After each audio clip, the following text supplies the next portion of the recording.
Welcome to a slightly different video. I know many of you are probably waiting for the third part of the castle tutorial, but I don't really have the time to do it right now, so I decided to make a video which I've been wanting to do for quite a long time now.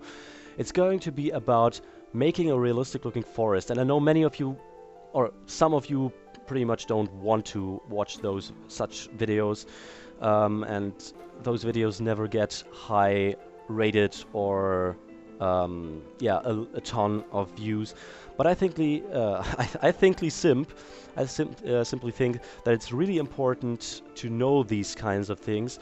And of course you could go ahead and use the forest generator of World Edit and just make a forest with 1,000 trees next to each other, where you don't see anything when you look up front or anything when you look up in the sky, because you just see trunks and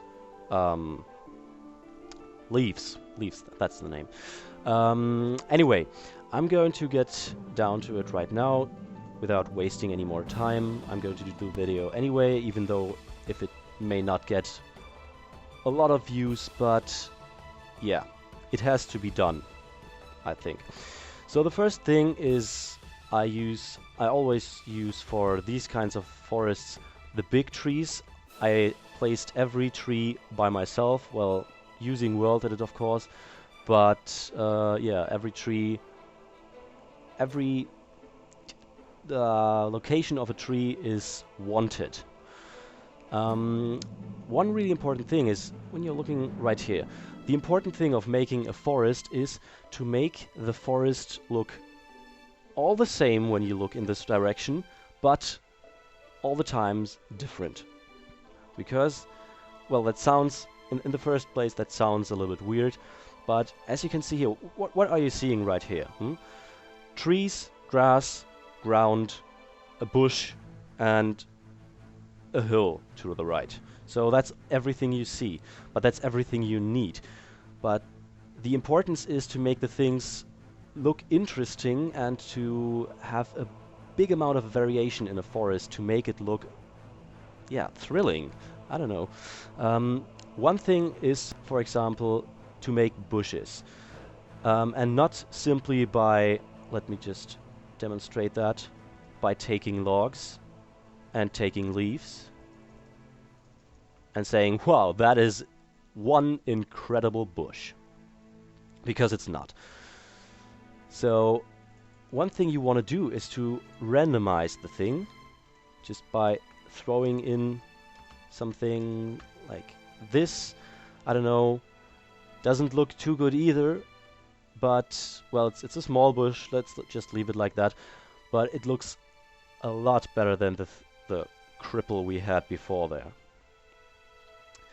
So as you can see, there is a lot of tall grass hanging around here, and I have the advantage, my server has the spread of the tall grass disabled.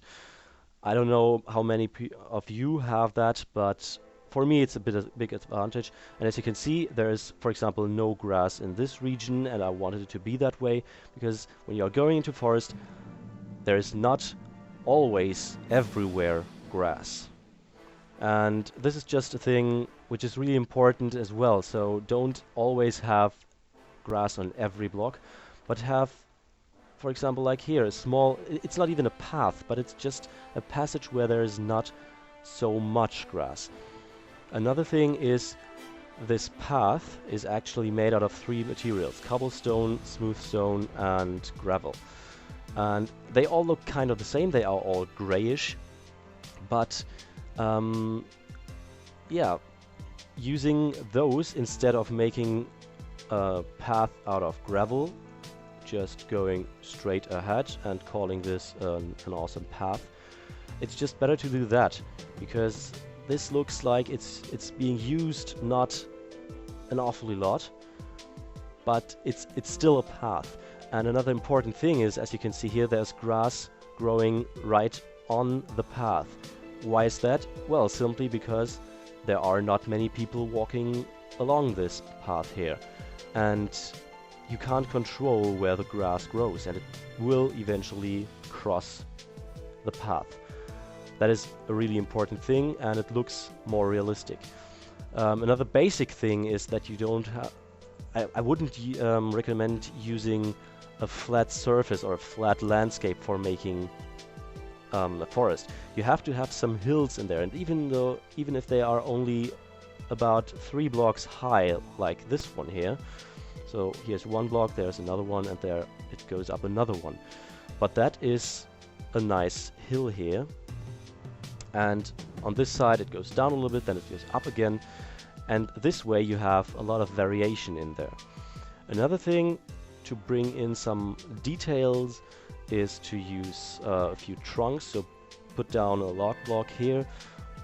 This is simply a trunk of what used to be a tree. And yeah, it just looks a little bit more realistic. It looks better, more variation in here. Another thing, up here, since we are in Minecraft and there are big spiders, not the tiny ones or the relatively tiny ones we have in real life, there are probably going to be spiders here. So this is just like related to Minecraft more than it is to the real life. But just put down some cobwebs here and there. As you can see, here's some there. Over here is one. Don't put it down on every tree, because then it would look ridiculous. But on some, it's just, yeah. So here are some bushes once again. Over here is a fallen tree, so this is relatively easy achieved.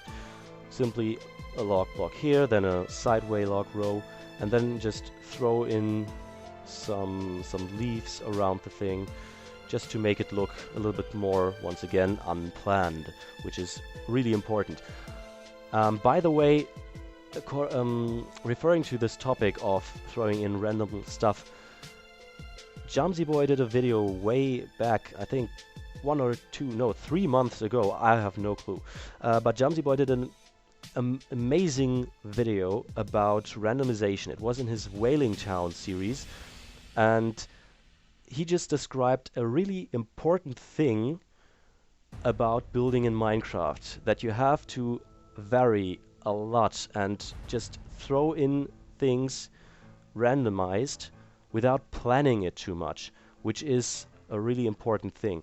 And this video was just amazingly helpful, and as of yet only 8,000 people watched this video, and this is probably the same reason why this video you are watching right now while hearing my voice, that this video isn't being watched that much, because many people just don't enjoy watching those things. But I'm going to put up an annotation at the end of the video about this to lead you directly to JamzyBoy's video, because it's just really important to get those things right. So another important thing is just to throw in, once again, a bit of gravel here and there, just without any real pattern. Just throw it on the ground. I threw it on the ground, and I took some gravel and threw it on the ground, just to have, once again, a bit of variation, that not all of the ground looks the same all over. Another really important thing is to make the transitions to the outsides of the forest.